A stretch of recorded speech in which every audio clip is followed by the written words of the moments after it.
Hello athletes, I welcome you all to this video lecture. आज हम लोग discuss करने जा रहे हैं sports injury and management, that is first aid and prevention of sports injuries.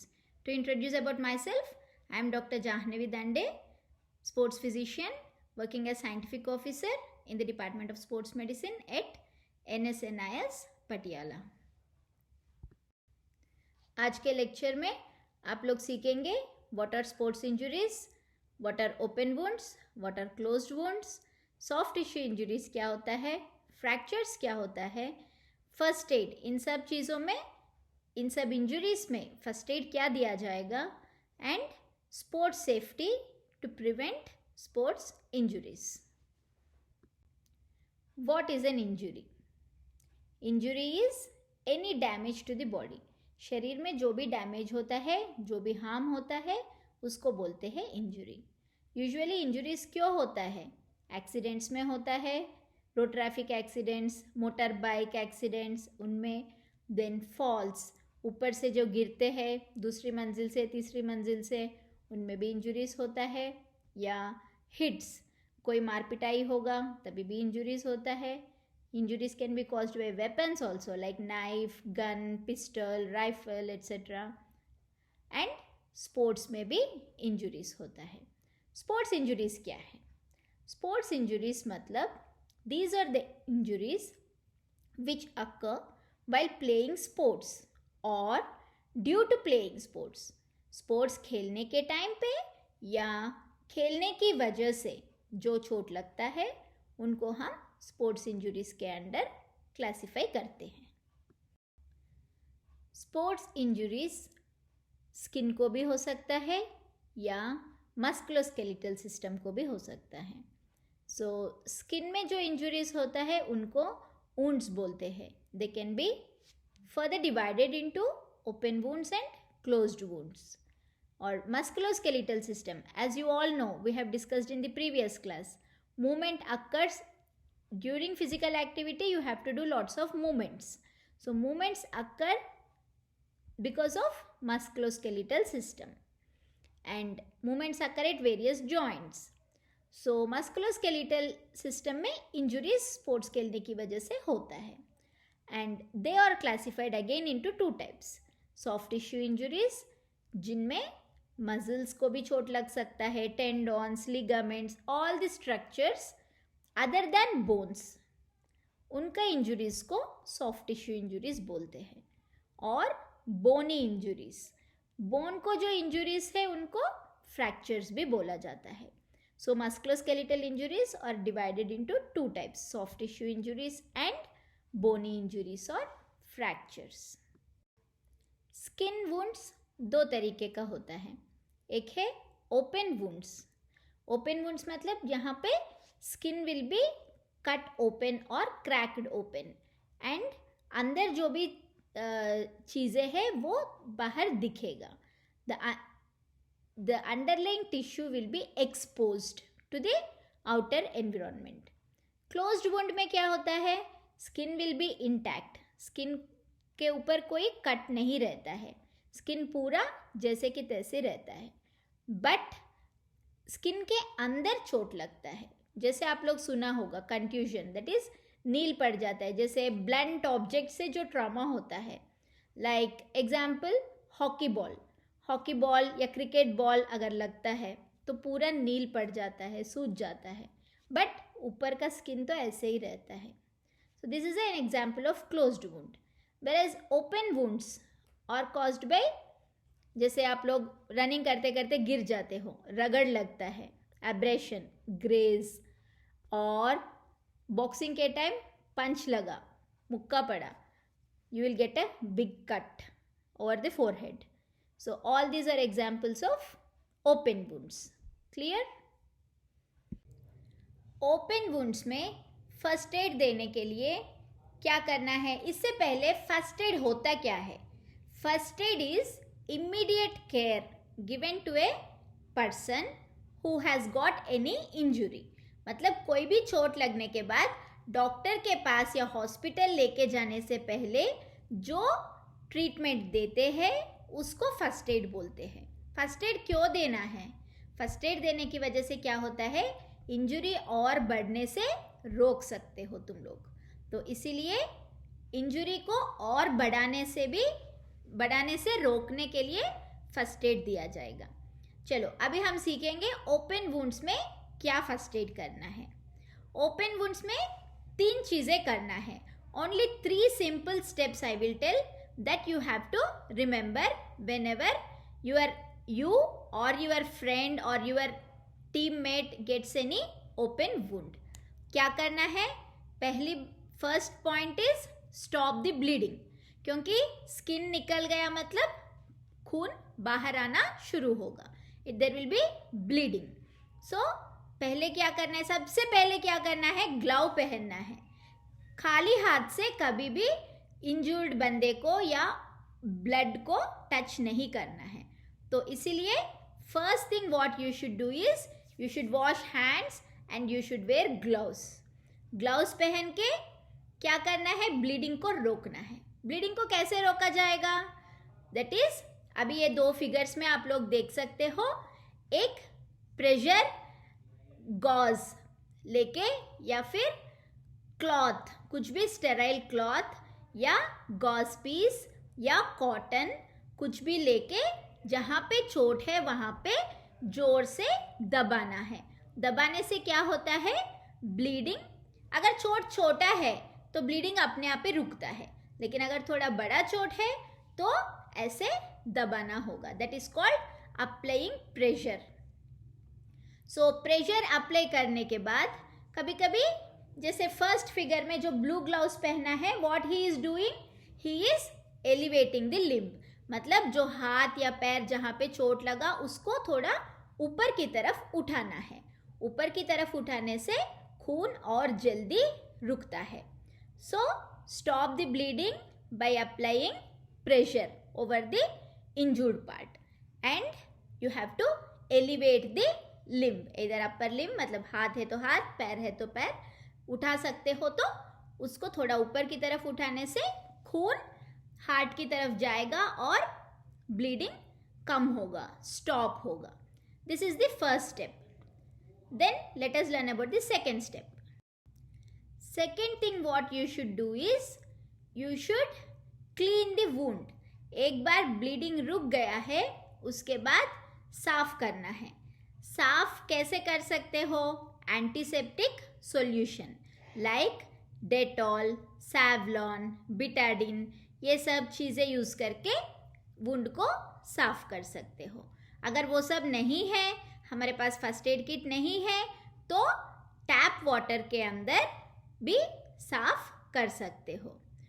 और साबुन से भी, वुंड में साबुन नहीं लगाना है, वुंड के आसपास साबुन भी लगा सकते हो अगर कुछ नहीं है तो। नहीं तो सैवलॉन है तो सैवलॉन, डेटॉल या फिर बिटाडिन, इन चीज़ों से साफ कर सकते हो।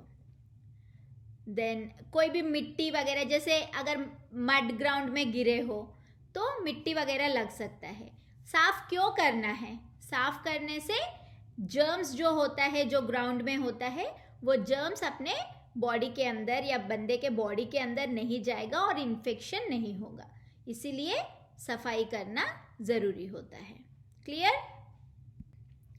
Third step is cover the wound, मतलब वुंड को, जो भी घाव है उसको, अभी तक हमने क्या किया, ब्लीडिंग रोका है, साफ किया है, अभी उसको कवर करना है।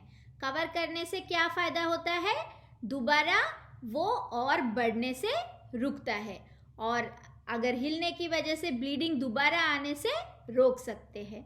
जो भी ब्लीडिंग होता है वो उस जो बैंडेज से हम कवर करते हैं उस बैंडेज के अंदर ही रह जाता है, बाहर नहीं आता है।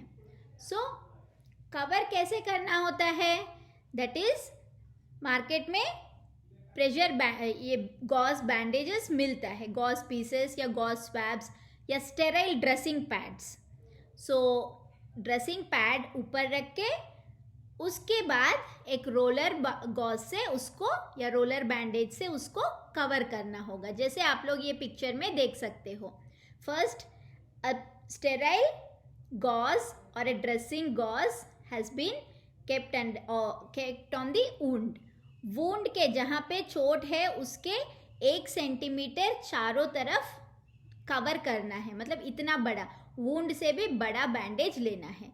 वुंड से भी छोटा बैंडेज लेने से कोई फायदा नहीं होगा.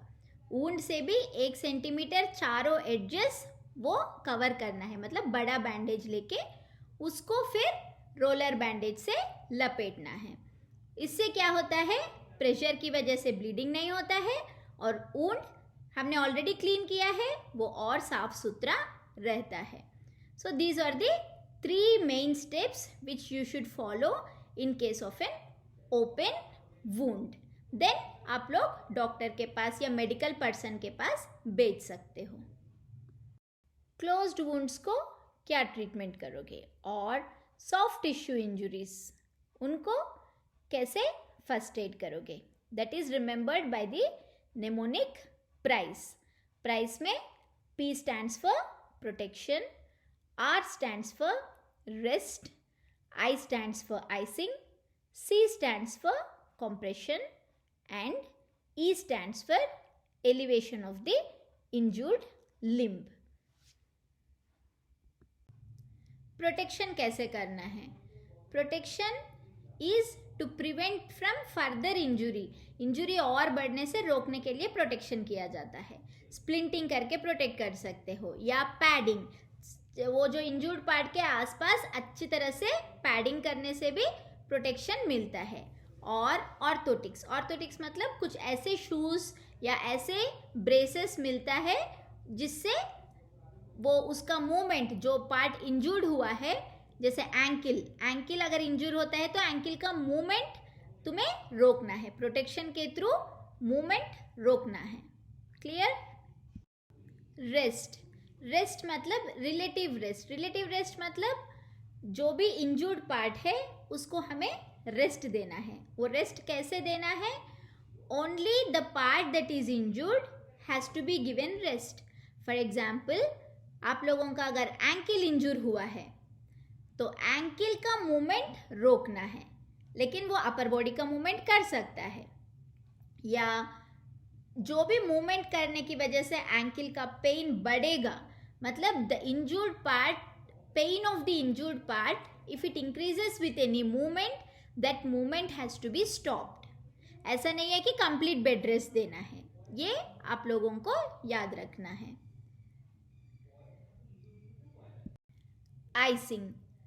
आइसिंग के ऊपर बहुत लोगों को बहुत तरीके का डाउट्स हो सकता है.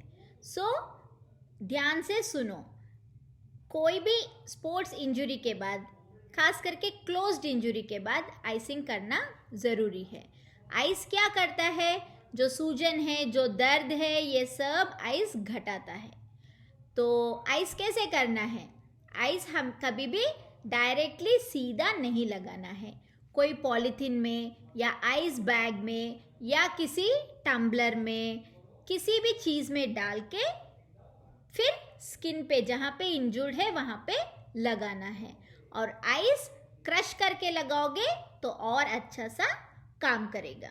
और आइस कितना देर तक लगाना है, दैट इज 15 to 20 मिनट्स. हर बार जब आइस लगाओगे 15 से 20 मिनट लगाना है. और आइस लेके कभी रगड़ना नहीं है. आइस बस ऐसे ही जहाँ पे इंजूर्ड है वहाँ पे दबा के रखना है, या आइस रख के पॉलीथीन में या फिर आइस बैग में आइस रख के उसको एक क्रेप बैंडेज से लपेटना है ताकि वो पार्ट नहीं हिलेगा. तो इस प्रकार से आइस लगाना है. और कब तक लगाना है आइस. सो इट इज़ 2 से 3 दिन. चोट लगने के पहले दिन, दूसरा दिन और तीसरा दिन, that is 72 hours, 48 to 72 hours तक आप लोग आइस लगा सकते हो. कितने बार लगाना है दिन में, minimum 4 to 5 times per day. अगर आपका चोट बड़ा है, सूजन ज़्यादा है, तो हर 2-2 घंटे में भी एक बार आप आइस लगा सकते हो. तो कम से कम 4 से 5 बार दिन में आइस 15 से 20 मिनट तक कोई भी पॉलीथीन कवर या फिर कोई भी आइस बैग या कोई टम्बलर किसी में डाल के आपको लगाना पड़ेगा. Clear. So C stands for compression. Compression मतलब दबाना। सो कैसे दबाओगे? Simple thing is by applying the crepe bandage.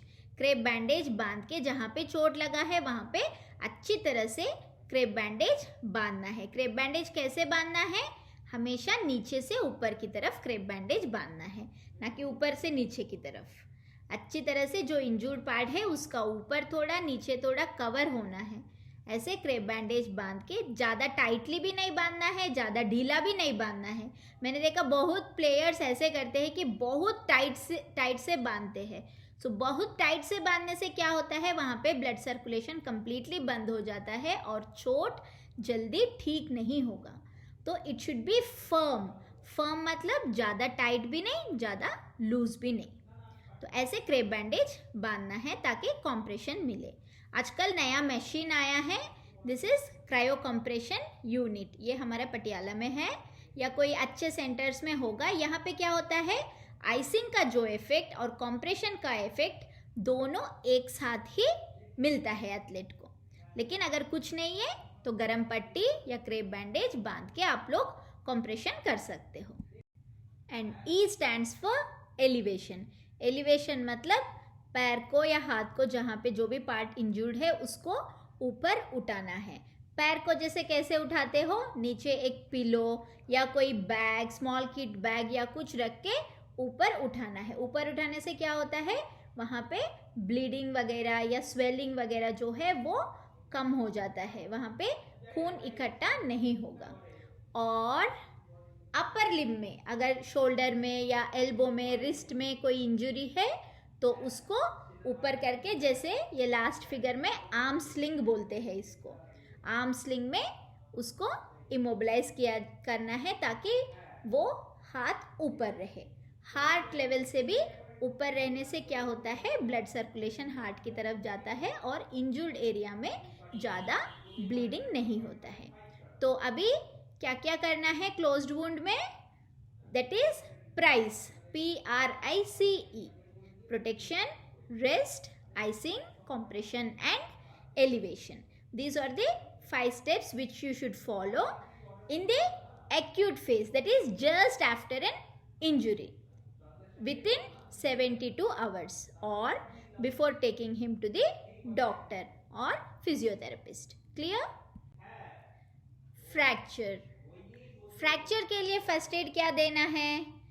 Fracture अगर सस्पेक्ट कर रहे हो तो आप लोगों को इमोबिलाइज करना है, मतलब उसका मूवमेंट रोकना है। जैसे अगर ओपन फ्रैक्चर है, मतलब फ्रैक्चर के ऊपर जो स्किन है वो भी अगर छिल गया है तो ओपन वुंड की तरह ब्लीडिंग स्टॉप करके, क्लीन करके फिर बैंडेज देना है। वुंड को पहले ठीक करना है, उसके बाद फ्रैक्चर साइट को बिल्कुल हिलाना नहीं है। और स्प्लिंट के through, you call it as a splint, मतलब कुछ भी चीज़, चाहे वो न्यूज़पेपर हो, पिल्लो हो, जैसे ये फिगर में आप लोग देख सकते हो, पिल्लो को रोल करके बांध दिया है ताकि वो जॉइंट का मूवमेंट ना हो। इसलिए फ्रैक्चर के लिए, फर्स्ट एड के लिए इमोबिलाइज करना है स्प्लिंट में। सो अभी हम स्प्लिंट के बारे में थोड़ा जानकारी लेंगे। What is a splint? Splint is any firm object or material such as stick, board or even rolled newspapers, a rolled blanket or any clothing. कुछ भी जो आप लोगों को मिलेगा वो आप लोग स्प्लिंट की तरह यूज़ कर सकते हो। जैसे ये नीचे के फिगर्स में देखो, यहाँ पे क्या किया, एक न्यूज़पेपर लेके फिर उसको एक बैंडेज से बांध दिया ताकि वो एल्बो का मूवमेंट नहीं होना चाहिए। और जैसे यहाँ पे क्या किया, दोनों पैर को लेके बांध दिया ताकि जो इंजर्ड लेग है उसका मूवमेंट कम हो जाए या मूवमेंट ना हो जाए। और बॉडी टेपिंग, जैसे आप लोग खास करके जो जूडो के प्लेयर्स, बॉक्सर्स, इन लोगों को फिंगर इंजरीज ज़्यादा होता है, तो ऐसे जो इंजर्ड फिंगर है उसको अच्छे फिंगर या नॉर्मल फिंगर के साथ मिला के बांध सकते हो। सो स्प्लिंटिंग इज नथिंग बट बांधना। तो बांधोगे किससे? किसी भी चीज़ आप लोगों को मिल सकता है, उससे आप लोग बांध सकते हो.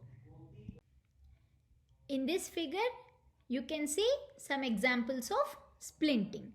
So, ये फिगर ये में फोरआर्म फ्रैक्चर को स्प्लिंट कैसे करना है. सो स्प्लिंटिंग का एक रूल होता है, जो भी बोन इंजर्ड है उसका ऊपर का जॉइंट और नीचे का जॉइंट दोनों को इमोबिलाइज करना है. जैसे फिगर ये में आप लोग देखो, द फोरआर्म इज इंजर्ड, यहाँ पे फोरआर्म फ्रैक्चर हुआ है. Elbow joint as well as wrist joint both are immobilized. In figure B you can see upper arm fracture. Upper arm में फ्रैक्चर है तो शोल्डर जॉइंट, एल्बो जॉइंट दोनों को immobilise किया है ताकि वो हड्डी हिले ना, और जितना ज़्यादा हड्डी हिलता है उतना ऑपरेशन करके जोड़ना पड़ता है, रिडक्शन करना पड़ता है. Similarly in lower limb fractures you can see in figure C, lower limb fracture है तो knee joint as well as ankle joint immobilize करना है. थाई फ्रैक्चर है तो हिप जॉइंट, नी जॉइंट सब कुछ इमोबिलाइज करना है ताकि उस एरिया का मूवमेंट रुक जाएगा. आजकल मार्केट में रेडीमेड स्प्लिंट्स भी अवेलेबल होता है. जैसे आपके गेम में मोस्ट कॉमन इंजुरीज जो है उनके लिए आप लोग स्प्लिंट्स खरीद के भी रख सकते हो अपने फर्स्ट एड किट में. Now let us learn about what are the components, basic things that should be present in a first aid kit.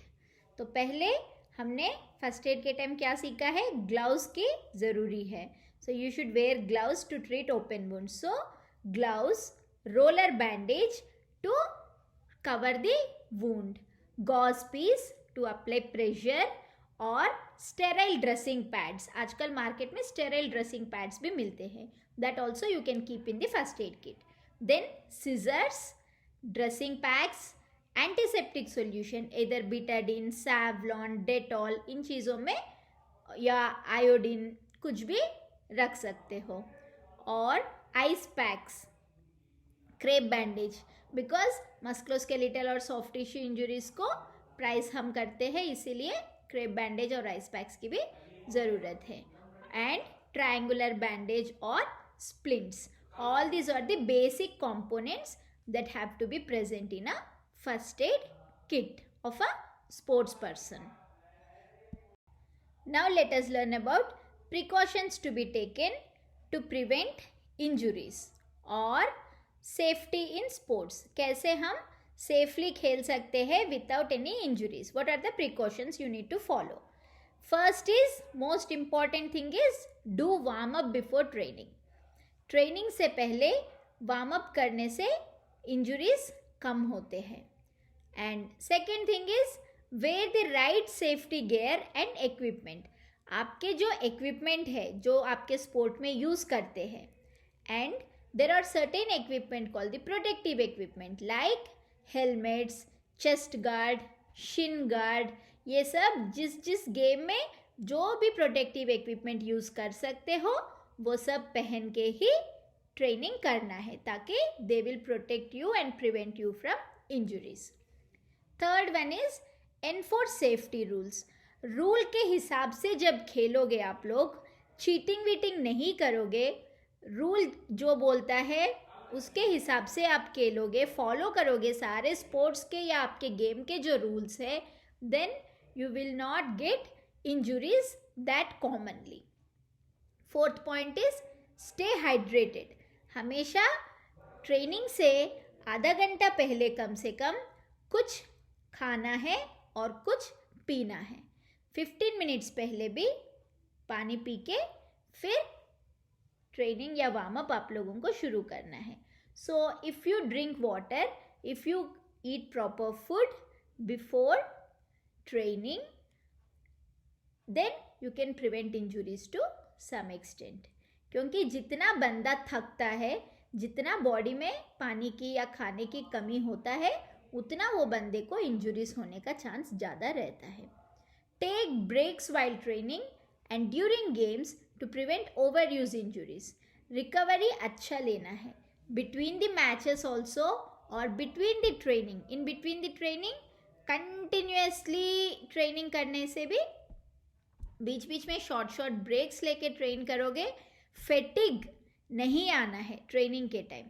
Excessive फेटिग में भी इंजुरीज होते हैं, आप लोगों को पता ही होगा। Most of the time injuries कब होता है? ट्रेनिंग के एंड में होता है, क्योंकि बॉडी थकता है और ब्रेन ढंग का डिसीजंस नहीं ले पाता है, इसीलिए इंजुरी होने का चांस भी रहता है। और most important thing is wear appropriate footwear. आपका जो शू है, पुराना शू इंजुरीज कॉज करता है। शू का एक लाइफ होता है, वो लाइफ के बाद में भी अगर शू पहनोगे, जितना पुराना घिस गया है वो शू पहनोगे, या टू टाइट शू बहुत टाइट, और कुछ कुछ बच्चे लेस बहुत ढीला बांधते हैं, all these will too loose और too tight shoes, ill fitting shoes, all these will lead to injuries. Then ensure adequate recovery. Fatigue हो रहा है, ब्रेन ढंग से डिसीजन नहीं ले पा रहा है, अगर लग रहा है बंदे को ट्रेनिंग करने के टाइम कि बस बहुत हो गया, अभी मैं ट्रेनिंग नहीं कर पाऊंगा, then you have to stop training, क्योंकि most of the injuries they occur in fatigue and when you don't do adequate recovery. So these are the simple steps which any athlete can follow to prevent and to protect himself from injuries. Now it's the question time. तो पहला question, what is the first aid for open wounds? Chat box में आप लोग लिख सकते हो. There are 3 steps which I have discussed. Yes, stop the bleeding, clean the wound, and then cover the wound with bandage. Good. What is the first aid for soft tissue injuries? Okay, it is PRICE. P stands for protection, R stands for rest, I stands for icing, C stands for compression, and E stands for elevation. ये 5 चीज़ें आप लोग करोगे तो soft tissue injury और बढ़ने से आप लोग रोक सकते हो. The third question is, what is the first add for fractures? Yes, it is splinting. Splint बांध के इमोबिलाइज करना है, एक जॉइंट ऊपर और एक जॉइंट नीचे. इमोबिलाइज करोगे तो फ्रैक्चर्स को रोका जा सकता है. बेसिक फर्स्ट एड किट में क्या क्या होना चाहिए? Gloves, scissor, bandage, sterile gauze और pressure bandage, antiseptic solution, all these should be crepe bandage, all these should be present in the first aid kit. And fifth question is, what are the main steps to follow to prevent injuries? क्या क्या करना है? अच्छा शू पहनना है, warm up करना है, ज़्यादा फेटिग में नहीं जाना है, प्रोटेक्टिव इक्विपमेंट यूज़ करना है, हाइड्रेशन एंड न्यूट्रिशन अच्छी तरह से लेके फिर ट्रेनिंग करना है, एंड अच्छा सा रिकवरी लेना है, so that you will not get injuries. Okay, with this I finish the session. Thank you.